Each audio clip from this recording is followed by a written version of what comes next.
The Anaheim Ducks gave Jackson Lacombe the largest contract in franchise history last week, handing the 24-year-old defenseman an 8-year, $9 million AAV deal that starts in 2026. This is a massive deal, one that, alongside Luke Hughes' similar deal, has already shown signs of shaking up the market for other young blue liners looking for their next big contract. I think the question on many fans' minds is, how is a guy with one good season under his belt worth this money? Well, it's easy to look at his counting stats last season. How many people really tuned into Anaheim Ducks hockey in 2025? This was a team who was nowhere near the playoffs, frankly really bad in a lot of areas on the ice, and was playing under a coach who got fired mere days after the season finished.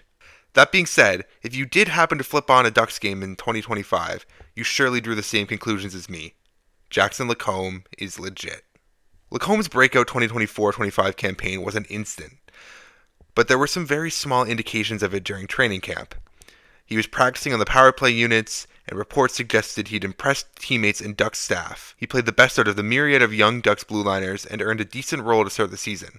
But that stuff happens all the time. Camp is important, but if you don't continue to prove yourself night in, night out, your spot will be given to the next guy. And given Lacombe's pretty unremarkable rookie year as a 22-year-old blue liner, it's not like he was primed to be the guy on a D-cork featuring top picks like Pavel Mintyukov or former World Junior studs like Olen Zellweger. Lacombe might have been part of the puzzle, but he wasn't key to be the solution. From October to mid-December, Lacombe operated as the Ducks' number 4 or 5 defender, as the team alternated between him, Zellweger, or Mintyukov to simply be guys for them, as Brian Dumoulin, Radko Gudas, and Cam Fowler served as the more veteran defensemen. Zellweger mainly served on PP1, while the other two youngsters alternated time on the second unit. Similarly, Lacombe and Mintyukov split time as a fourth penalty-killing D-man. But on December 14th, Cam Fowler got traded to St. Louis. This was a move that seemed inevitable for Fowler, who had played 15 years and nearly 1,000 games in Orange County, but was ready for a change and much more useful to a playoff team at his age. The move worked out great for Fowler, who became a natural fit beside Colton Parayko for the Blues and formed a formidable top pair. But this video is about Jackson Lacombe, and after Fowler's move, it was Lacombe who was tapped to step up, even with the acquisition of Jacob Trouba to fill the veteran hole Fowler left. From December 15th onward, Lacombe led all Ducks defense in time on ice and was third in the entire NHL in 2025, became the bona fide top power play quarterback, and took a spot alongside Gudas on the top PK unit. All told, he was a true number 1 defenseman and absolutely flourished in this spot.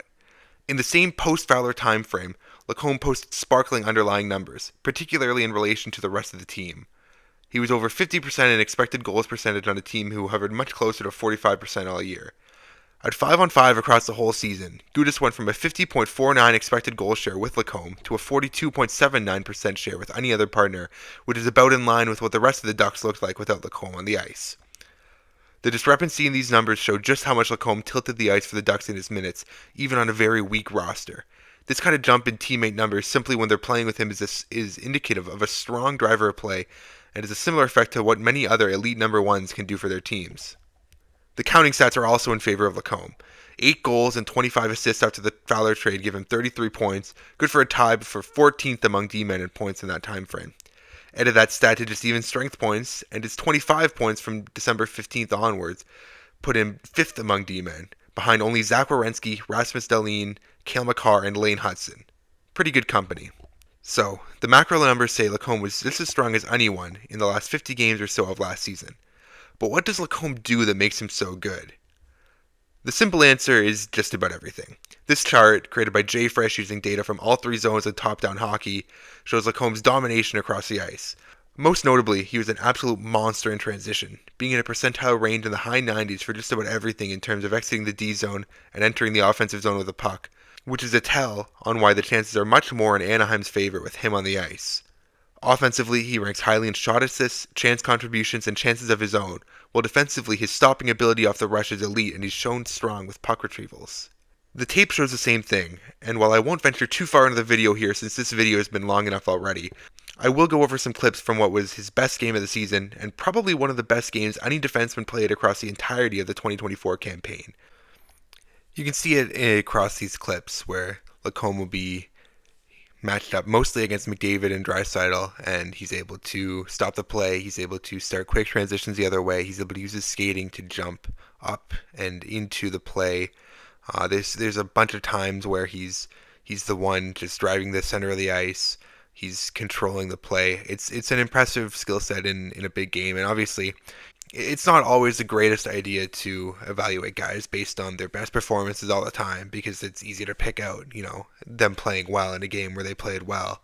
But I think in this instance, it's important to kind of highlight what he is at his best and showcase, the elite abilities and elite skill set he has to showcase why I kind of think that he will be an elite number one defenseman in the league for a long time, and the Ducks clearly do too, giving him this contract.